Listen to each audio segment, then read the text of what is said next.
All right, friends, so welcome back to the channel. For those of you that don't know me, my name is Kristen and this is Growing Zone 9B.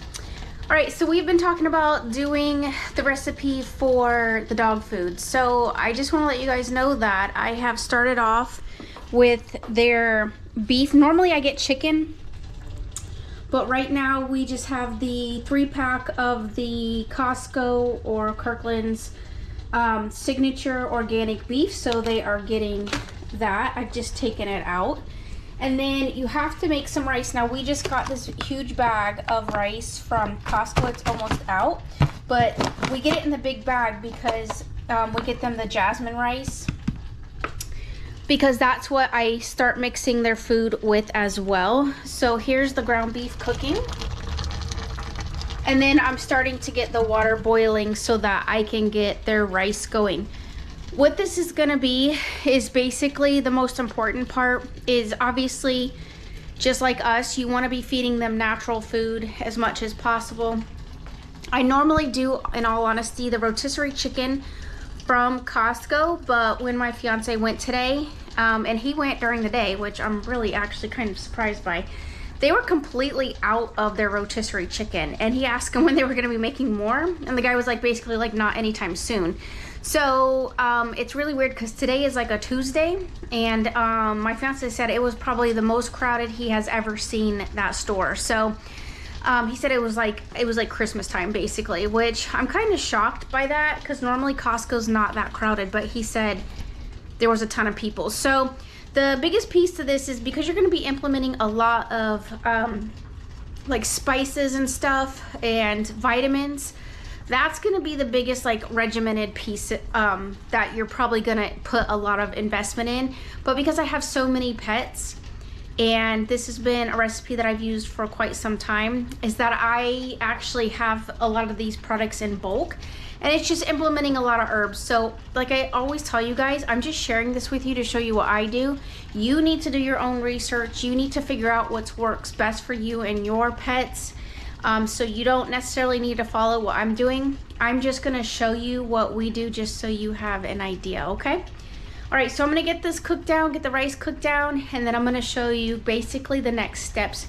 I am gonna probably today, because we are in the summertime and I don't have a lot of vegetables out in the garden. If I had a lot of vegetables like some squash and zucchini, I would probably implement that into this recipe. And then I put it in the food processor and I would basically mince that all down to make them their own dog food. So that would probably be what I'd be using from the garden. Right now, my garden is basically just more tomatoes. So let me show you that. I got a bunch. I keep picking tomatoes. Like this is seriously, like this is the biggest tomato year I have ever had. So we have another bucket full. I was just out there picking a bunch of tomatoes. And then here's the corn silk. I need to finish up that video on the corn silk and how to use this as a tea. So I have it in here right now, and I'm gonna be picking up to show you how basically we're gonna dehydrate this and then keep it for a tea. So it's in there right now, and then obviously you can see we have an entire bucket full of tomatoes, and then here's like one habanero that was just out there lonely. So we've been busy just picking a bunch of tomatoes, and I had a bunch of tomato plants come back up. So I really, sadly, like I was gonna have like this fairly decent garden this year, but so far all the okra has basically given up. I don't know what's going on. They stunted. They just didn't want to really grow. I gave them nutrients, and it's so hot out there. I mean, okra can grow in anything, but I am not sure what's going on with the okra. But I have got plenty of tomatoes coming in, and even my vines have been, anything that's basically vining besides the bitter melon has been attacked by bugs this year. So I'm not actually surprised by that, because I knew that there would be like a lot of solar flares and a lot more radiation coming from the earth. So you got to take all that natural, you know, stuff into consideration when you're growing. So that's kind of why we went with the raised beds. But I'm telling you, every time I'm outside, it feels like a blow dryer is just blowing heat on you. It's horrendous. Like honestly, if I were moving, I would probably move to somewhere like the Carolinas or something like that, just because that's a more adaptable climate right now, that you're still getting that warmth for growing, and you're not just getting killed by this heat right now. So I am super tired today. Yeah, it's been a rough day. So, you know, that's what happens when you work a lot and you're trying to do YouTube. So I apologize for the tiredness, but we are gonna get this recipe done because I'm already here in the kitchen and the dogs need their food. So we're gonna go ahead and be working on that. So like I said, as soon as I get this rice done, I will bring you guys back and then I will show you how to put this together. All right, y'all. So the rice has finished cooking, and then so has the ground organic beef. All right, so I'm gonna get into the basics of what I'm implementing into their recipe. All right, so I added some mixed frozen vegetables. They're organic. The rice is so hot that I don't need to cook it. So I'm gonna go ahead and put the rice in.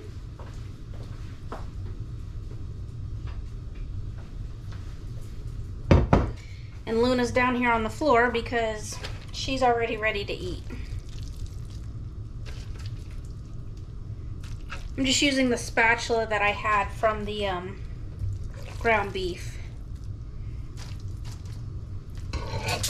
Now I will tell you this, for Betty, what ends up happening is I end up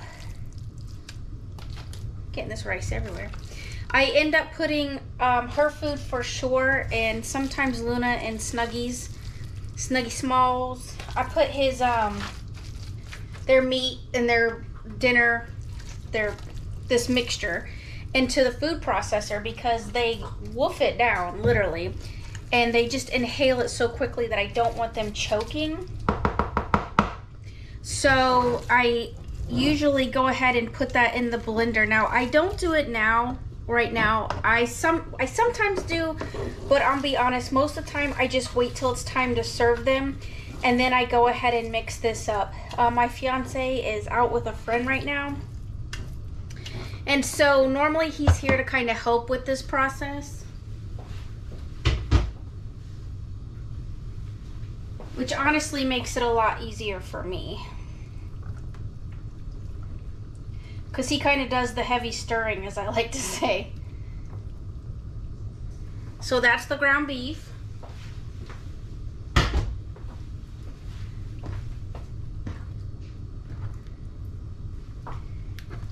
All right.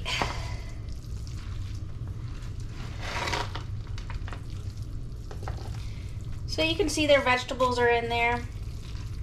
And like I said, for the little ones, I need to put it in the food processor because otherwise they're all coming around. They can hear their food bowl, the food mixture going in. My dad always says when he dies, he wants to be reincarnated as one of my dogs because he says my dogs eat better than most humans. And to a lot of degree, that is probably very true. Yeah, like I said, my fiance does the stirring, and right now, ugh, this is like the worst part, is stirring it all in because it's so heavy and thick. Because this is a major big Tupperware bowl, it's so heavy. Me is serious. All right, so we're gonna get down to some of the pieces that I like to add in. Now I have tons more that I could add in this go round, but I like to try to kind of rotate what I'm doing. So over here, you guys can see I have quite a few of these silver bags. Now I get my stuff from Star West Botanicals. All right, and so this is what I end up implementing. Let me get the measuring spoon.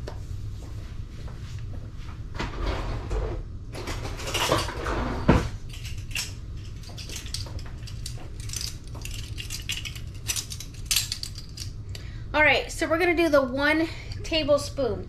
This is gonna be shiitake mushroom powder. Shiitake mushroom powder.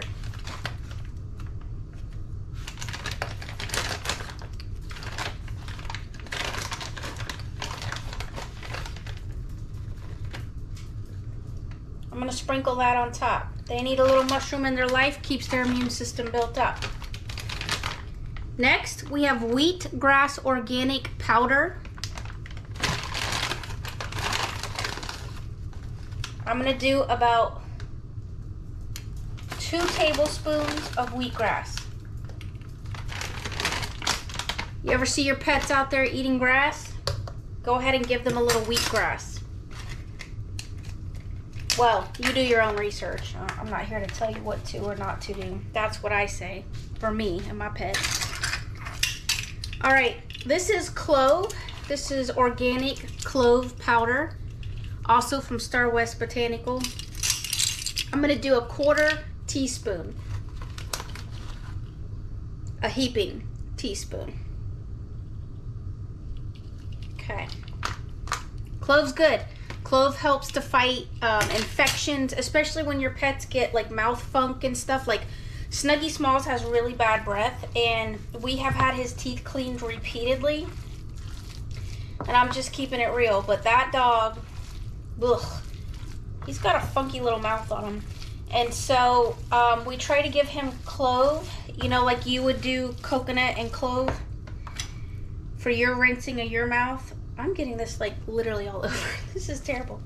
Like I said, usually my fiance mixes this up for me. When he comes home, I'll have him do a more thorough mix, but for now, this is demonstration purposes as far as I'm concerned. He's gonna be like, what did you do to their food? Be like, I was trying to do a video for my people. All right, let me get a paper towel.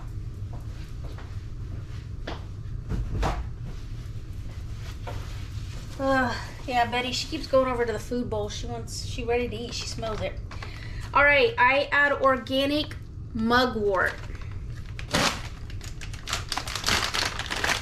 We're gonna do a little bit of this. Now, my dogs don't really dig this as much. My dog Jake, when he had cancer, he loved it. So I'm gonna do a 1/2 teaspoon of mugwort. You don't wanna do too much mugwort, you know what I mean?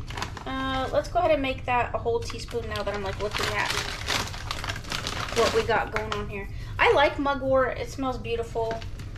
Here's a cool piece. We don't grow chamomile really that I'm aware of around here. So this is chamomile flower.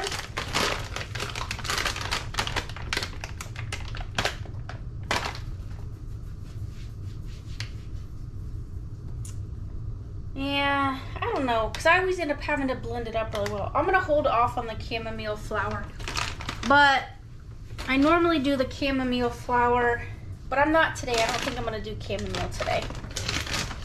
All right, I'm going to do a little bit of oregano leaf. This is organic oregano. Here, I'll show you guys. Yeah, that's good. Okay. All right, so I'm going to go ahead and do...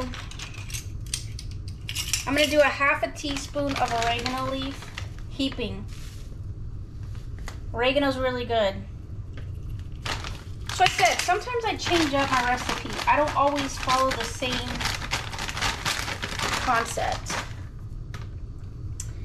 Here's another little piece. We're going to do some organic chia seed. Okay? So let's get them some organic chia seed. Now, this box came with a little scooper. I'm going to assume that's probably at least, maybe, yeah, a tablespoon. I'm going to do a 1.5 scoops of this. Okay, chia seed's good for the body in general. It'll also help to scrape their lining. You know, if you have dogs that scoot, I like to do chia seed because chia seed helps to kind of extract some of that. So there's, you know, that scooting gets, they don't have to go get their tail end squeezed. Because sometimes I have to take my pets to the vet and get their tail squeezed because their pockets fill up. And so, yeah. Oh, all right. And then I forgot. So we're going to do no sugar added Mott's applesauce. This is what the Costco had. And that's what I said, like, I used to sit here with my dog that had cancer, Jake, and I would literally, like, we would sit here and peel apples, peel carrots down, put everything in the blender. But when I had Jake, I had a huge bowl. It literally was like a long rectangular one, and I kept it in the bottom of the refrigerator. That's kind of why, well, I mean, we have 2 refrigerators, but that is one of the reasons, because their dog food alone took up the entire bottom shelf. So yeah, so we get all that mixing in. Like I said, when he comes home, he'll do more mixing.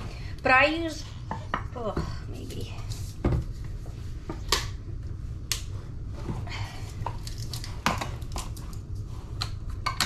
All right, so I use a whole bottle of applesauce.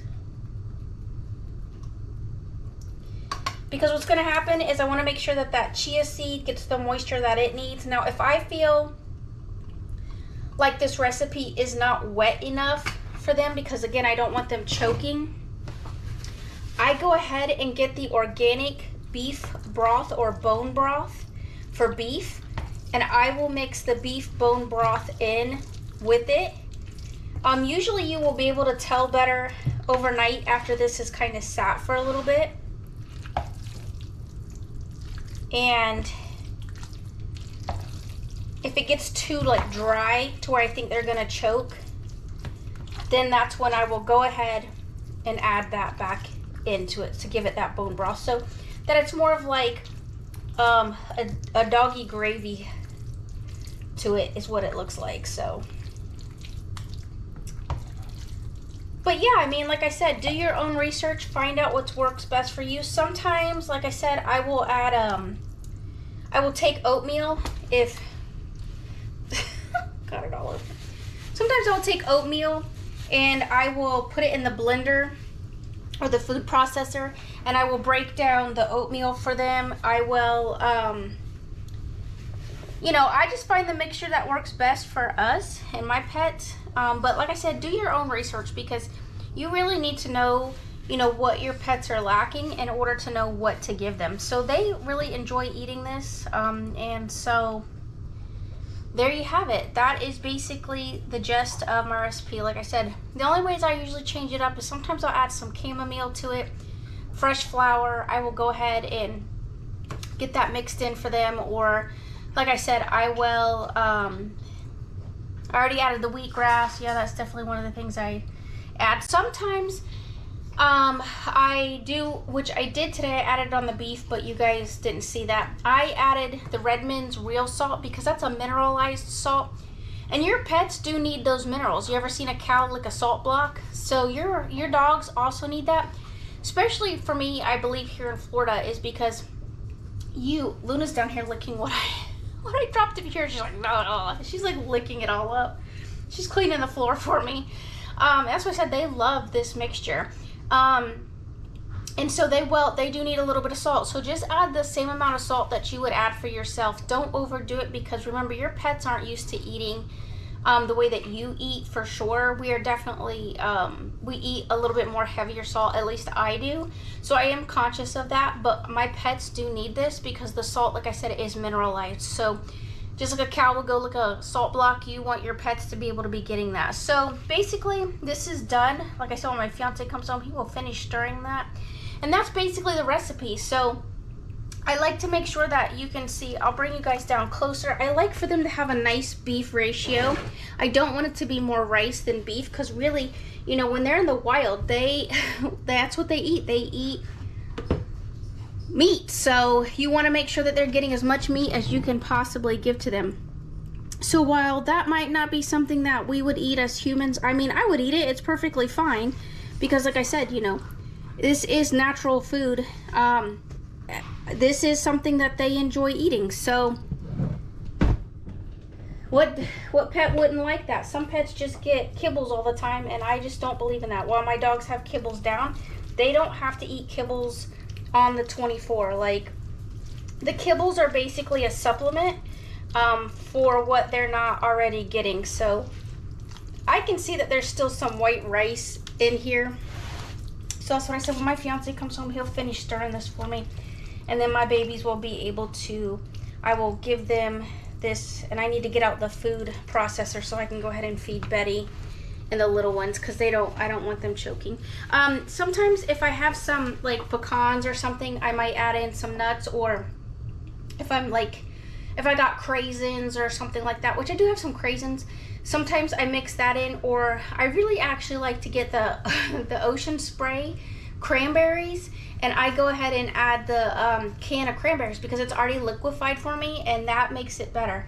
Now, you just have to figure out what your pets like. I'd hate for you guys to make this and then your pets not like it.